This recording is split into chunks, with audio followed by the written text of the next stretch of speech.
Halo, Assalamualaikum warahmatullahi wabarakatuh. This is Liska.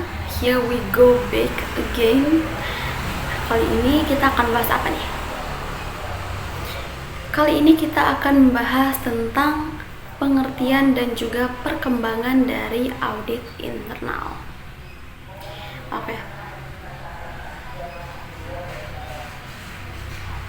Oke, langsung saja ya, kita bahas tentang pengertian menurut beberapa ahli ini. Check it out.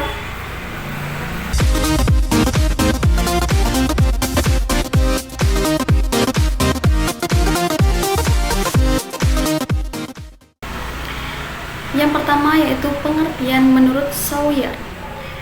Internal auditing is an independent appraisal function established within an organization to examine and evaluate its activities as a service to organizations.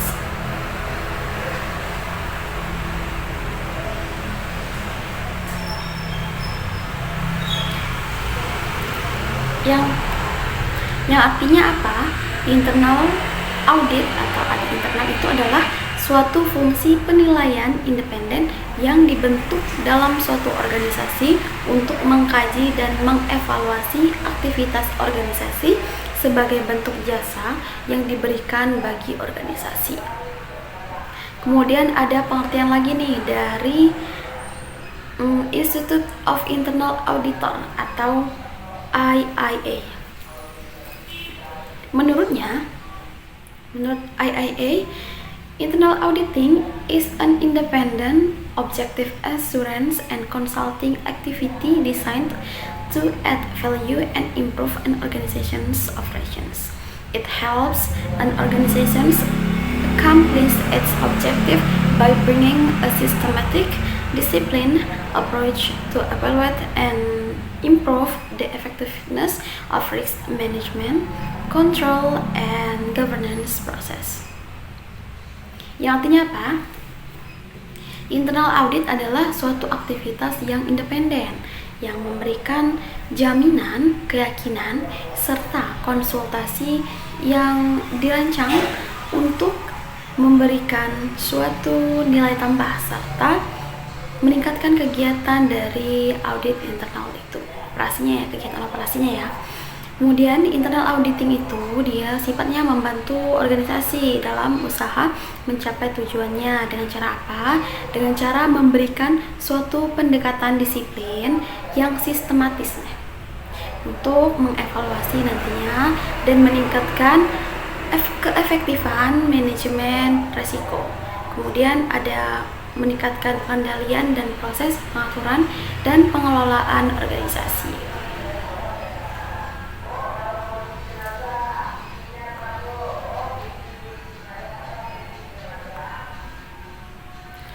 Kemudian bagaimana sih perkembangan atau evolusi dari audit internal itu? Nah, di sini ada menurut Boyton tahun 2005 di dalam bukunya yaitu berjudul Modern Auditing. Audit internal itu telah berevolusi menjadi aktivitas profesional tinggi yang membentang sampai penaksiran terhadap efisiensi dan efektivitas di seluruh fase dari operasi perusahaan, baik financialnya dan non-financialnya. Kemudian auditor internal memiliki tanggung jawab utamanya untuk apa? Untuk menemukan fraud keuangan pada WorldCom. Kini banyak perusahaan mempunyai departemen audit internalnya, direksi ataupun manajer dari fungsi audit internal. Nah, mungkin mempunyai status sebagai manajemen dari senior dan juga audit internal. Audit internal mempunyai tanggung jawab pelaporan serta secara langsung kepada dewan direksi atau komite auditnya. Bagian dari Foreign Corrupt Practices Act atau keputusan untuk praktik korupsi luar negeri tahun 1977 menambahkan perhatian pada audit internal. Keputusan ini menghendaki perusahaan-perusahaan untuk memelihara sistem pengendalian internal yang efektif.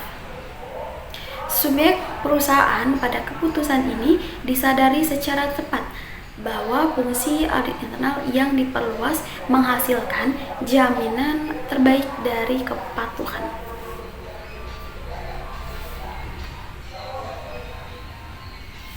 Nah, oleh karena itu, anggaran untuk audit internal sangatlah besar. Di samping itu, ukuran dan kualitas dari Departemen Audit Internal terus bertambah secara signifikan.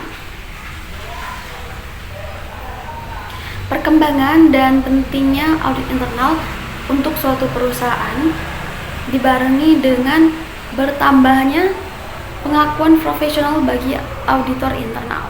Nah, Institute of Internal Auditor atau IIA dibentuk pada tahun 1941 dan anggotanya sekarang kira-kira mencapai 70.000 auditor internal di 120 negara. Pada tahun 1972, untuk pertama kalinya IIA menyelenggarakan pengujian sertifikasi bagi auditor internalnya. Kemudian pengujian itu memerlukan waktu selama 2 hari dan terdiri dari 4 bagian. Yang pertama itu adalah peran dari auditor internal dalam tata kelola atau governance, resiko, dan pengendalian. Kedua yaitu ada pengadaan sebuah perjanjian penugasan atau engagement audit internal. Yang ketiga ada analisis bisnis dan teknologi informasi. Yang keempat ada kemampuan manajemen bisnis. Untuk menjadi seorang auditor internal bersertifikat atau CIA, individu tersebut harus lulus dari ujian dan memiliki pengalaman kerja minimum selama 2 tahun sebagai auditor internal atau setaranya. Kriteria untuk pengalamannya nih, audit internal termasuk pengalaman di akuntansi publik. Untuk mendapatkan sertifikat CIA, seorang individu harus mengikuti standar praktik dan kode etik dari IIA serta memenuhi persyaratan pendidikan profesional yang berkelanjutan. CIA tidak perlu diizinkan oleh badan pemerintah karena dia bersifat kerahasiaan. Oke, cukup sekian materi yang dapat disampaikan nih. Kalau misalnya ada pertanyaan-pertanyaan bisa disampaikan di kolom komentar ya. Saya akhiri, semoga manfaat dari video ini dapat kita rasakan sama-sama ya, dapat bermanfaat bagi kita semua. Saya akhiri, wassalamualaikum warahmatullahi wabarakatuh.